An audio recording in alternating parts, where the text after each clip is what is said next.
తాకట్లో ఉన్న బంగారాన్ని విడిపించి ఆ రోజున మార్కెట్ ధర కట్టి మిగిలిన డబ్బును మీకు అందిస్తుంది కొమ్మూరి గోల్డ్.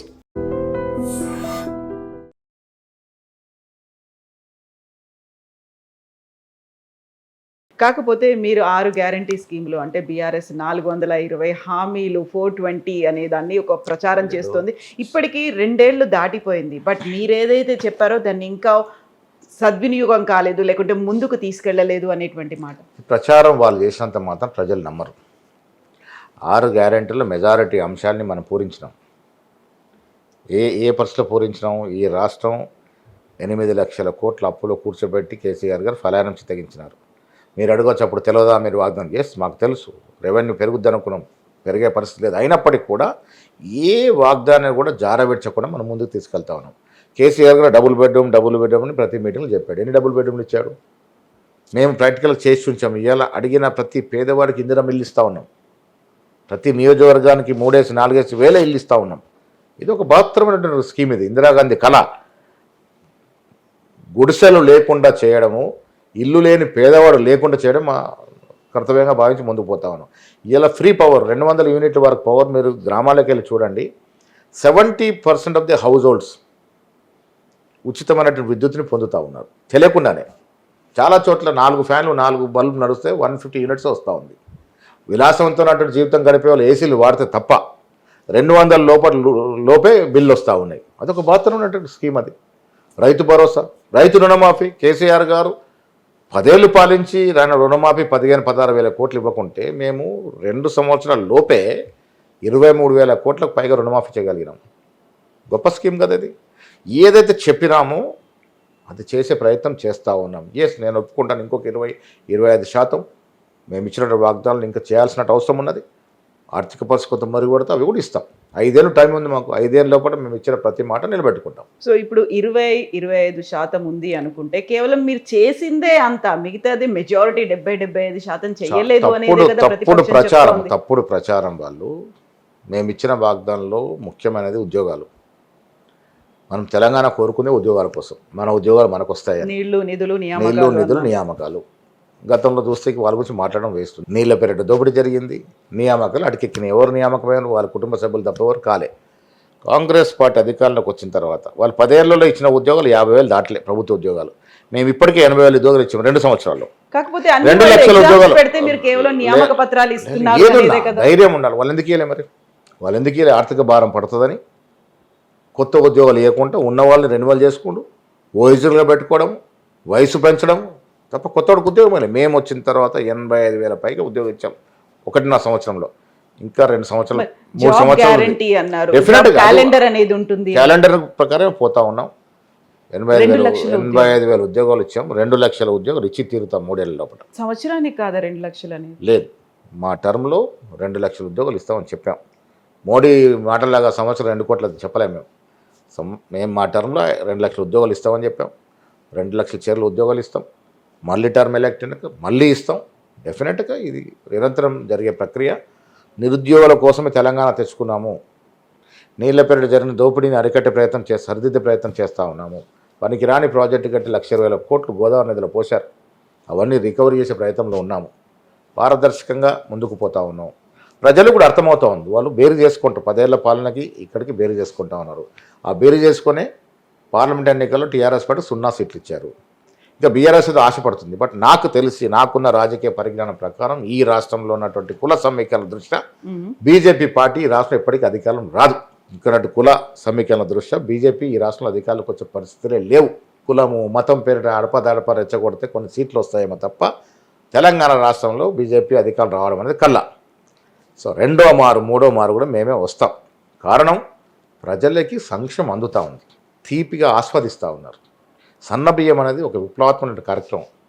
దొడ్డు బియ్యం పేరిట స్మగ్లింగ్ జరిగింది. ఎవరైనా తినేవారా దొడ్డు బియ్యం? ఇప్పుడు మేమేం బియ్యం తింటాం, వాళ్ళు పేద ప్రజలు తింటూ ఆస్వాదిస్తూ ఉన్నారు.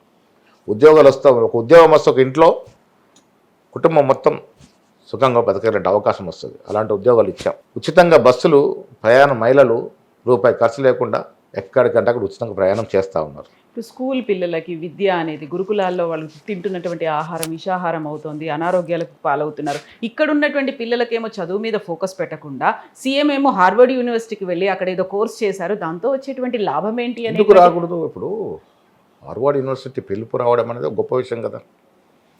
ముఖ్యమంత్రి గారు ఎబిలిటీ ఆఫ్ అడ్మినిస్ట్రేషన్ మీద వారికి పిలిచినారు, వాళ్ళ కోర్స్ చేసినారు.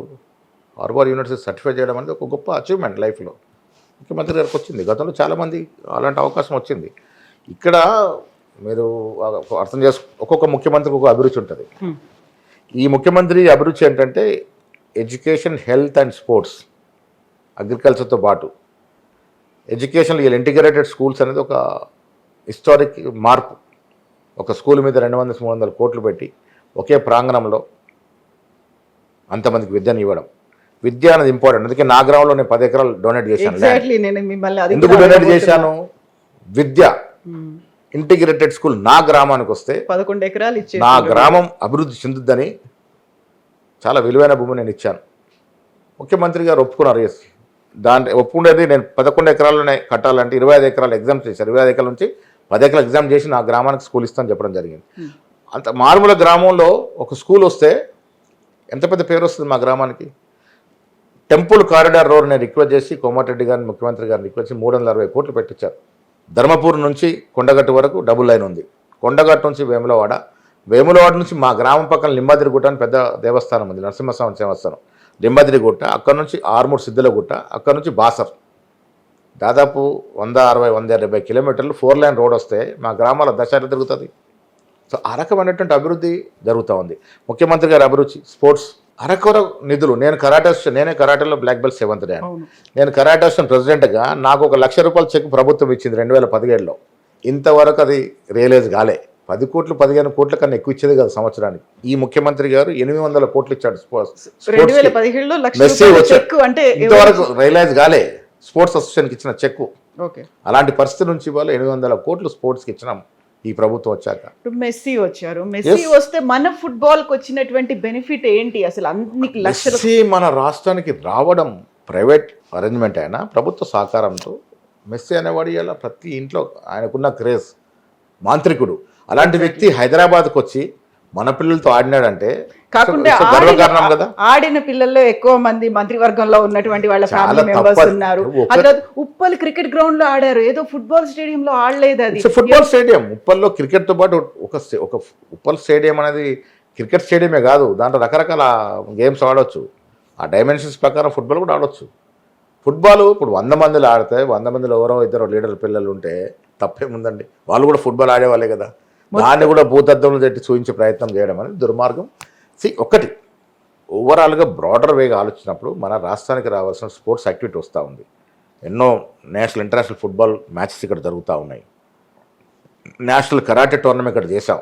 ముఖ్యమంత్రి గారు చెప్పారు ఏషియన్ కరాటే ఛాంపియన్షిప్ కూడా ఇక్కడ చేయమని. 2028లో ఇక్కడ చేయబోతా ఉన్నాం. ఏదో ఒక రోజున భారతదేశం ఒలింపిక్స్ ఆడుతుంది. ఆ రోజు హైదరాబాద్లో ఎన్నో క్రీడలు నిర్వహిస్తాం. 2036 అనేది ఇప్పుడు వచ్చిన. ఇప్పుడు ఒకటి రాజకీయము పాలన అంటే కేవలం రెవెన్యూ డిపార్ట్మెంటో లేక హోమ్ డిపార్ట్మెంటో కాదు. అన్ని కలగూర గంప అన్ని సమూలంగా డెవలప్ కావాలి. స్పోర్ట్స్ కావాలి, ఎడ్యుకేషన్ డెవలప్ కావాలి, హెల్త్. ఆ రోజుల్లో 10 ఏళ్ల పాలనలో కొన్ని ప్రైవేట్ ఆసుపత్రులు పెరిగాయి తప్ప గవర్నమెంట్ ఆసుపత్రులు దిక్కు దివాణం లేకుండా పోయింది. ఇలా ప్రైమరీ హెల్త్ సెంటర్ నుంచి మా దామోదర్ నరసింహ గారి నేతృత్వంలో ప్రైమరీ హెల్త్ సెంటర్ నుంచి నిమ్స్, ఎయిమ్స్ వరకు ప్రక్షాళన చేస్తూ ఉన్నాం. ఆరోగ్యశ్రీ ఎవరు పడితే వారికి ముఖ్యమంత్రి గారు నిధులు ఇస్తూ ఉన్నారు. పేదవారి ఆరోగ్యాన్ని కాపాడే ప్రయత్నం